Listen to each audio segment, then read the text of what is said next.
So I've been talking a lot about all these older iPhones that have came out, including the iPhone 11 series, but now we get to talk about the iPhone 11 Pro Max and see how this phone holds up in 2022. Now this is definitely what I'll tell you, this is one of my favorite iPhones in the used market of 2022 without a doubt. I feel like I said this about a lot of other iPhones, but this device pretty much has everything you would ever want inside of an iPhone. It's a massive phone, which is something I prefer sometimes.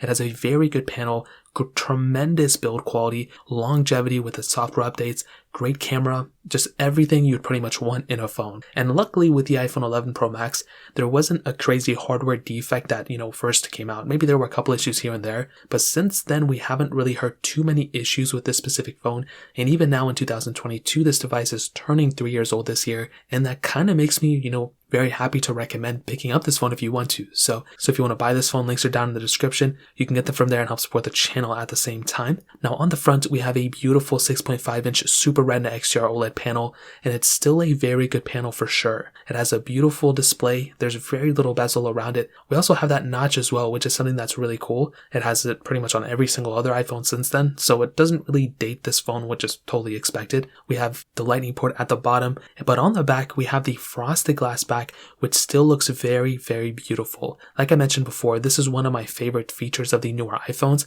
and the frosted glass back came with this specific series of devices. So it makes this iPhone feel so premium, and I am such a huge fan of that for sure. Now we do have the camera setup on this thing as well, which we'll go ahead and hit on right now. We have that triple camera setup on the back. So we have a 12 megapixel wide angle lens, 12 megapixel telephoto lens, then a 12 megapixel ultra wide sensor, and on the front we have a single 12 megapixel wide angle lens. Now luckily for us, we can shoot 4K at 60 videos on both the front and the back. And what's so good about the iPhone 11 Pro Max and the 11 series in general is that these were the first iPhones to bring 4K at 60 on the front of our iPhones. Before then, with the iPhone XS series, only 1080p at 60, this one actually brought 4K at 60 immediately. There are still a lot of phones being developed this day and age, like the Pixel 6 and I think the OnePlus 9 as well, that cannot do 4K at 60. This specific phone from 2019 can do that, which is so amazing. So without a doubt, this device is beautiful. The camera's quality is very good as well. And if you are anything like me, I typically make,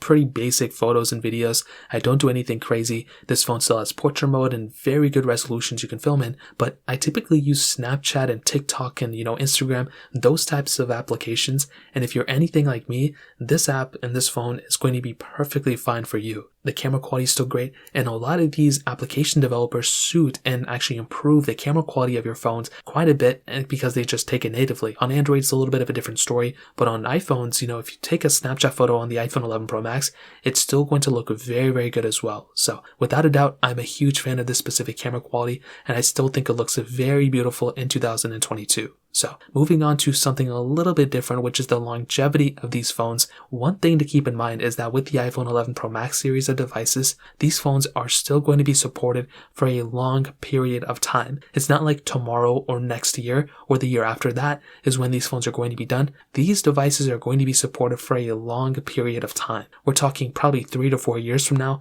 that these phones are still going to be around. And that is one of my favorite things about the iPhone 11 Pro Max, is that you're getting it for a much cheaper price than you would expect, but it's also a very, reasonable phone when it comes down to the longevity of it. I could see this thing lasting even as long as I get an iPhone 12 easily, and this phone came out not even 3 years ago, so that makes this phone a really decent priced phone, and for the longevity of it, makes me really happy of it for sure. Now moving on to the performance side of things, this device does have that Apple A13 Bionic chip inside of it with 4 gigabytes of RAM. Now one thing I want to tell you is that the latest iPad, that 9th generation iPad, also has the Apple A13 Bionic chip inside of it. So because of that, I think this iPhone is going to last a little bit longer than maybe some other iPhones, just because there are a couple of devices out there that have this Apple A13 Bionic chip inside of it, including some more iPads as well. Now, performance-wise with this iPad, this device's performance is still very, very good. Now, it's still running on iOS, so it's a very smooth experience, and I've done so many speed comparisons from the iPhone 13 Pro Max and the iPhone 11 Pro Max and the 11 Pro Max versus so many other phones across the genre, and I can definitely tell you this is still a very good performing phone. When I compare this phone to even like an iPhone 13 Pro Max,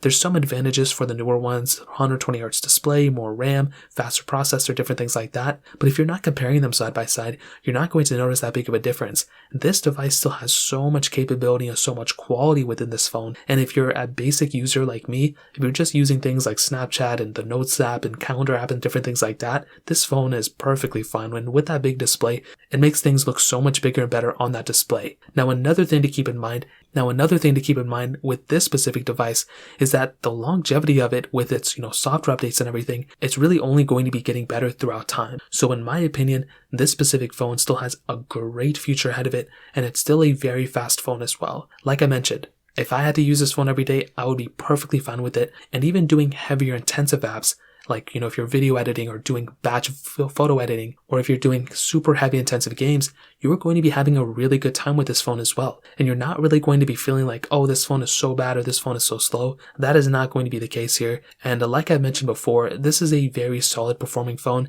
and I am still a very huge fan of it for sure. If we're just speaking about pure, performance, this is a very good phone still, and I wouldn't really freak out about comparing it against the newer ones because it's still a very good performing phone. Now, ending it off with the battery life, this device has a 3,969 mAh battery.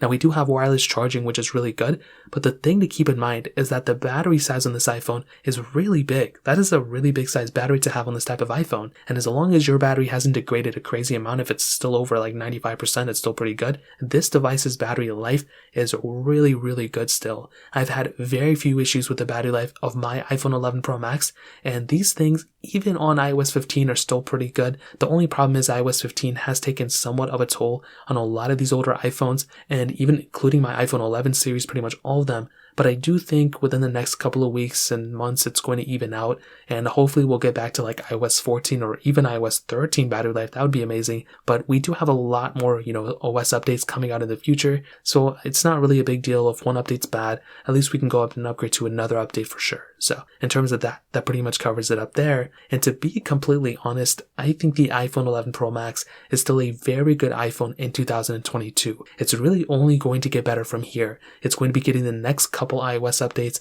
It has a great build quality, and from what I know, it's only getting cheaper, but it could get more expensive here and there, but it's really good value. I mean, you can pick this thing up for probably less than $600 in a bunch of different places. The display is beautiful, still has Face ID. When you look at this phone and you look at even a 13 Pro Max, there are still so many similarities that it's not even funny. And this is almost a 3-year-old phone in like 7 months. So that's a pretty big deal in my opinion as well. Great cameras. This camera setup on this phone is beautiful. You have tremendous display. You have, amazing battery life as well. Really anything and everything you'd want in a used phone, this device has for sure. And of course it's not perfect, but it gets the job done, and I'm a humongous fan of this specific phone when it comes down to the performance, battery life, camera, everything like that. So in terms of that pretty much covers it up there. If you guys have any other questions or anything like that, let me know in the comment section below. Hit the like button, that'll mean so much, but definitely hit that subscribe button. More importantly than everything else, I love every single one of you guys. Hopefully I'll catch you guys in the next video. Peace out till then.